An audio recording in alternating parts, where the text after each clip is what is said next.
Well, it's really great to be here with you all today.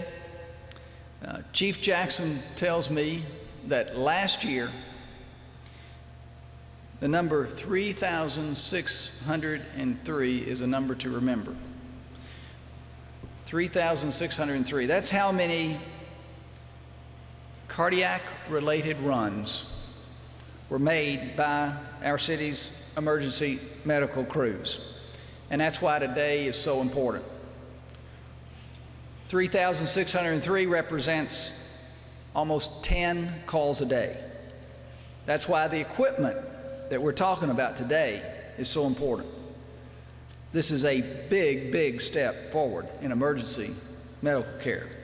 Today, we're announcing the Chemical Stockpile Emergency Preparedness Program, that is CSEPP for short, is giving our Division of Emergency Management 5 chest compression systems. Now, this equipment saves lives by providing steady, accurate chest compression and freeing paramedics to attend to other needs of patients. That means heart attack victims have an even better chance of getting to an emergency room where other life-saving measures can take place.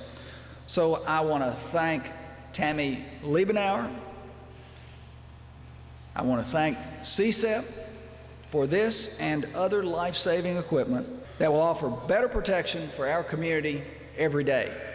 Let me introduce to you all now, it gives me great pleasure and honor to introduce Chief Keith Jackson. Well, once again, thank you for being here in an effort to provide more efficient care and higher level of service to the community of Lexington. We've increased the number of Lucas devices in our EMS system from 1 to 6. And we are working hard to research avenues to acquire more of these devices that will better service the members of this community. And it will enhance our ability to provide more and a higher level of service to the citizens of this community. So on behalf of the Lexington Fire Department, I'd like to thank Pat Duggar and Tabby Liebenauer, who have worked really hard to help us in the acquiring of these devices. And after Pat speaks, we'll have Battalion Chief Brian Wood, who will give us an overview along with some of the members of the media to work these devices and show how they're done and how they're used in the field. So with that, I'll pass it on to Ms. Duggar, who will give us an overview of DEEM and how they worked with us to acquire these devices. Pat Duggar. Thank you, Chief.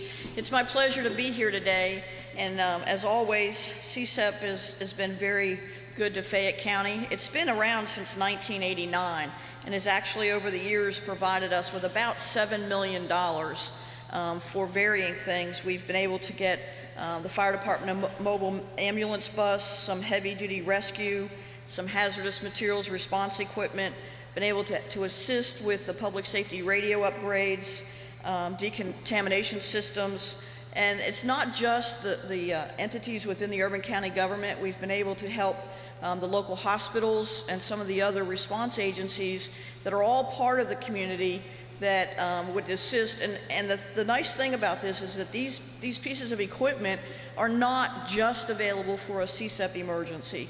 You know, they're here for us to use for all purposes, and that's what's the true benefit is the community. So I want to again thank the Army and FEMA for their support to Lexington and the CSEPP program and giving us the opportunity to partner with all the other response agencies, including the ones that you don't traditionally think of. So, Chief, really glad to help, and I know we'll partner in years to come. In the 14 budget, we've asked for an additional $1.3 million so that we continue these good efforts for the community and the partnership we have. So really proud that we can do these things and partner together. Thank you. This is a device we purchased. It's the Lucas 2 external device. What it is, it's a mechanical external chest compression device. It basically delivers external chest compressions during CPR. It's modeled around the 2010 American Heartline Guidelines. It will deliver compressions at a rate of at least 100 per minute. It also does compressions to a depth of 2 inches, and it minimizes interruptions in chest compression, all of which are the new standard guidelines for the American Heart Association. Some of its advantages are it allows our crews to concentrate on other issues of patient care during cardiac arrest, like administering medication, defibrillating the patient, monitoring its heart rhythms, and also breathing for the patient. It makes effective, continuous compressions possible, even due to, because a lot of times we're working in small areas, bad weather, tight conditions, and rescue fatigue. I think everybody's seen CPR, and we'll try some later. Rescue fatigue. It doesn't get tired. It doesn't care what the weather is. It just maintains a constant rate of compression, which lately has been proven to show increased survival rates.